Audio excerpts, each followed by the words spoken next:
Hello everyone, welcome back to our PYQ series revised to ACE RTA, and today again we are going to discuss very important aspect of the PYQ. PYQ मतलब previous years में जो भी question UPSC ने पूछे हैं different exam में, this is what we do here, and through that we try to understand what can be asked और revise कैसे करना है effectively, ये हम समझते हैं. So today we have taken very important topic, that is Indo Pacific economic framework for prosperity. आप लोगों ने अगर न्यूज़ फॉलो किया होगा तो ये चीज़ आपको पता होगी, ये न्यूज़ आपको पता होगा. Now you must be wondering कि इसको हम आज पीवाईक्यू में क्यों डिस्कस कर रहे हैं. So we will see and you will understand. Hope you all has gone through the previous year PYQ जो आरटीए हमारे दो और वीडियोज हैं. Today is the day 3, so please go through those 2 videos as well. It will help you immensely. Now if we talk about today's video, this was the question which was asked by UPSC in CDS 2022 and ये exam जो है सितंबर में बस 2-3 महीने पहले ही conduct हुआ है. And CDS 2022 में एग्जाम है. Now let's read the question. While forming the Indo-Pacific Economic Framework for Prosperity, the member countries launched collective decisions towards future negotiation on 4 pillars. ये बात आपको पता होगी if you are following the news. तो वो जो 4 pillars हैं उसमें से ये पूछ रहा है which of the following is not one of those pillars. And the students who are part of our classroom ACE classroom program, that is Elite Current Affairs Exclusive Prelims and Mains program, you know the answer because this we discussed in September itself. जब ये news में था तभी हमने discuss किया था. And this was the exactly question which we have framed at that point of time. So what is the answer? Clean energy, decarbonization and infrastructure, or defense cooperation and intelligence sharing, supply chain, tax and anti-corruption. यहाँ पे ध्यान ये रखना है, not पूछा है. कई बार हमसे ये भी गलती होती है कि अगर हम क्वेश्चन ठीक से नहीं पढ़ते हैं देन वी विल मार्क अच्छा दिस इज देयर, बट यहाँ पे कोई स्कोप ही नहीं है. अगर आपको पता है तो आपको पता है कि स्कोप नहीं है. So you can easily eliminate, you can easily reach the answer. तो ये क्वेश्चन तो यूपीएससी ने CDS में पूछ लिया and this is something from current affairs. Now let's understand that why it was asked. It was asked because of these series of articles. This is the article from May 2022 जब India ने इसको sign किया, India ने participate किया था on the sidelines of Quad meeting Tokyo में. So what is Indo Pacific economic framework for prosperity? It is a US led economic grouping. So ये US led है and dozen of countries representing 40% of global GDP. इस तरीके की कुछ news थी और इस तरीके का एस्पेक्ट था उस टाइम पे. Then India stay out of the trade pillar at Indo Pacific meet. India to host next IPF negotiation round in February. So this is from September, this is from December. अगर आप मई से भी follow कर रहे हो तो आपको पता है कि IPF क्या है. अगर ये साल भर भी फॉलो किया है then you know that what is IPEF. ठीक है, तो एक बार समझते हैं कि IPF क्या है, अंडरस्टैंड करेंगे. So IPEF is US led grouping है of 14 countries. हाँ, कहीं आपको 12 मिलेंगे, कहीं 13 मिलेगा, कहीं 14 मिलेगा. अभी के लेटेस्ट आर्टिकल्स में 14 मिल रहा है.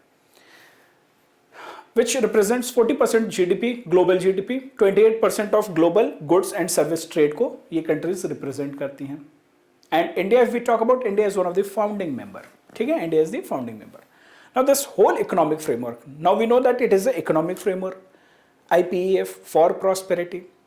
ठीक है, सो अगर ये इकोनॉमिक फोरम है तो ये 4 पिलर्स पे बेस्ड है. That is what they are saying. Trade is 1, supply chain resilience is 2, clean energy and decarbonisation is 3rd, and the 4th one is taxes and anti corruption measures. Trust me, if you are थोड़ा preparation के mode में हो और अगर आपको global scenario और सारी situation trade की पता है तो आपको पता है कि why trade is there. We are talking about digital trade, we are talking about all kind of trade. अभी रशिया यूक्रेन इशू चल रहा है और चाइना का अपना अपना इशू चलता रहता है. सप्लाई चेन रेजिलियंस की बात हो रही है, right. Clean energy, decarbonisation, we know why we are talking about it. So अभी के जो इकोनॉमिक फ्रेमवर्क हैं, why they are incorporating all these things, we have this idea, right.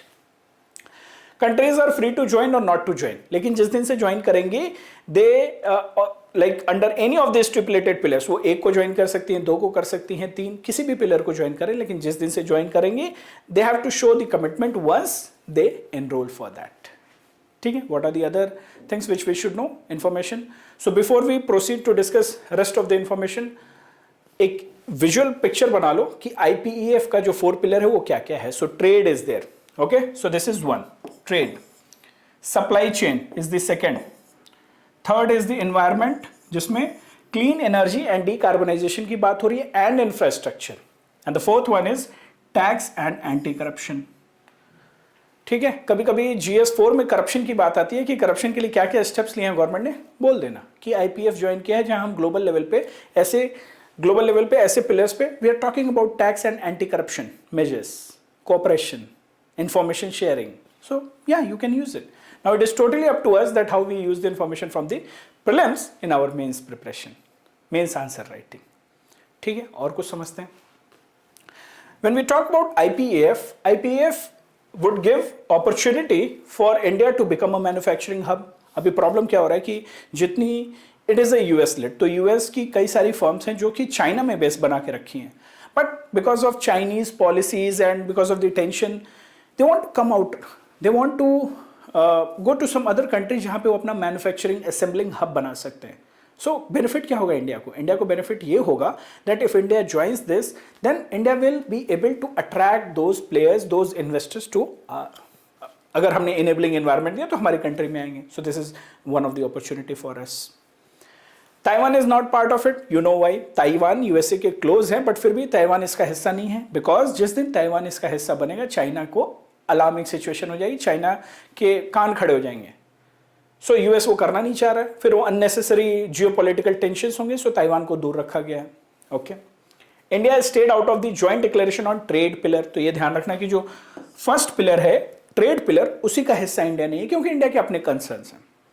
वो जो ट्रेड पिलर है, India is the only one of the 14 IPF country जिसने trade pillar में participate नहीं किया. Rest of them including south east Asian countries, Australia, New Zealand, south Korea and Japan, they all have signed this, but India has not signed this. India के अपने concerns. Now you must be wondering कि India के अपने क्या concern है जिसकी वजह से इंडिया ने साइन नहीं किया. ये हमें पता होना चाहिए. कभी भी प्रिपरेशन आप करते हो, हॉलिस्टिक प्रिपरेशन करो. Don't leave any kind of ambiguity. सिर्फ यहीं पे नहीं रुकना कि अच्छा इंडिया ने ट्रेड पिलर साइन नहीं किया, व्हाई? सो इंडिया के कुछ कंसर्न है. इंडिया ने बोला that the contours of the framework had not emerged yet, कि जो ट्रेड के कॉन्टूर्स होंगे वो क्या होंगे ये अभी इमर्ज नहीं हुए हैं. We have not, there is no concrete framework. So we will be there, we will be part of the negotiation, we will be part of the meetings, and we will see how other countries are responding and how we are evolving. This is one concern. Second concern is the government was still firming up its data protection and privacy law. अभी हम firm कर रहे हैं उसको. अभी आपको पता है ये डेटा प्रोटेक्शन बिल को वापस ले लिया गया है. It is again in the parliamentary standing committee ने बोला और गवर्नमेंट ने उसको वापस लिया. So we are still in the process of firming it, कि हमें डेटा लोकलाइजेशन चाहिए नहीं चाहिए, हमारा डेटा प्रोटेक्शन लॉ कैसा दिखेगा, वो सब अभी हम फाइनलाइज कर रहे हैं. प्राइवेसी लॉज हम फाइनलाइज कर रहे हैं. सो इंडिया ने बोला कि जब तक हमारे अपनी लॉ की क्लैरिटी नहीं होती है, because here the trade doesn't include only normal trade, it is also talking about digital trade, data exchange, और यूएसए को उस पर प्रॉब्लम है. ठीक है, अगर हम ट्रेड की बात करते हैं, it is talking about labour, environment, it is talking about digital economy, agriculture, good regulatory practices, inclusivity, trade facilitation, technical assistance. So it is talking about multiple things. But कुछ एरियाज हैं like digital trade, India is still not ready. India को पता ही नहीं है कि वहां क्या करना है. एंड यूएसए ने पहले ही अलार्म कर दिया है कि the India's policy of data localisation will serve as a significant barrier for digital trade. अगर इंडिया कहता है कि हमें डेटा लोकलाइजेशन चाहिए, then it is going to act as a digital barrier. It is going to act like a barrier, ठीक है, to digital trade, and it will act as a market access barrier, especially for the small firms. तो USA ने इस पे concern भी जता दिया है. तो इसीलिए इंडिया ने कहा okay we will wait and watch, we will see, देखेंगे. पहले हम अपने लॉस को तो लेके आते हैं. This is about IPEF. ठीक है? Now let's revisit the question again. So the question here is, while forming the Indo-Pacific Framework for Prosperity, the member countries launched this collective decision towards future negotiation on 4 pillars. Which one of the following is not one of these pillars? बता दो, easily बता दोगे answer को. Clean energy, decarbonization and infrastructure, it is the third pillar. Supply chain resilience, second pillar. Tax and anti corruption fourth pillar, and first pillar में India ने sign ही नहीं किया, that is trade. Now let's look at the second one. It is saying defence cooperation and intelligence sharing. My dear students, अगर ये नहीं भी पता होता ना, जितना हमने डिस्कस किया, अगर ये आपको नहीं भी पता है एंड सिर्फ आपको पता है कि it is Indo Pacific economic framework for the prosperity, you can mark this answer by your common sense. जब ये बोल रहा है कि इकोनॉमिक फ्रेमवर्क फॉर प्रॉस्पेरिटी है, वो भी इंडो पैसिफिक रीजन में, where US is also involve, और let's say you don't know about any country who is involve, but one thing by your common sense you can tell that कि भाई कुछ भी होगा लेकिन उसमें डिफेंस कोऑपरेशन और इंटेलिजेंस शेयरिंग नहीं होगा, because it is something related to economic framework. ठीक है, कुछ लोग एक्स्ट्रा थिंकिंग करेंगे, ओवर थिंकिंग करेंगे तो कंफ्यूज भी होंगे, लेकिन ये इकोनॉमिक फ्रेमवर्क है तो ये कॉमन सेंस रखो कि उस वहाँ पे ये बाकी चीज़ें तो समझ में आती हैं. डिजिटल कोऑपरेशन और इंटेलिजेंस शेयरिंग समझ में नहीं आता. It is something related to security. अगर एक मिलिट्री ग्रुपिंग होती तो वहाँ समझ में आता है, right? So this is how you should reach to the conclusion. This is how you can mark this answer by not only from your knowledge, logical elimination as well. ठीक है? Now you must be wondering कि sir PYQ series में हम ये discuss क्यों कर रहे हैं? ये हम इसलिए डिस्कस कर रहे हैं because this shows the importance of the current affairs. This highlights the importance of the current affairs. We have already discussed it in current affairs. हमारी जो क्लासरूम प्रोग्राम है, एस क्लासरूम प्रोग्राम है हमारा, read current affair exclusive classroom module. There we are having prelims. आप हर दिन देखते होंगे स्लाइड को, तो हम लोग प्रीलिम्स और मेंस पॉइंट ऑफ व्यू से करंट अफेयर्स कवर करते हैं. So there we have discussed it. But one thing I want to highlight is that current affairs whatever we are covering, next is current affairs पे आपको ध्यान देना है. current affairs plays very important role. In fact you remember the day 2 जो भी हमने day 2 में PYQ series में डिस्कस किया, वो भी करंट अफेयर्स में था. ठीक है, so current affair plays very very important role, ये बात ध्यान रखना है. और करंट अफेयर्स आप कवर कैसे करें? सबके अपने सोर्सेज होंगे. If you have source, good, respect that source, उसको रिवाइज करते रहो बार बार. Otherwise we are also covering the current affairs as part of our Dia prelims.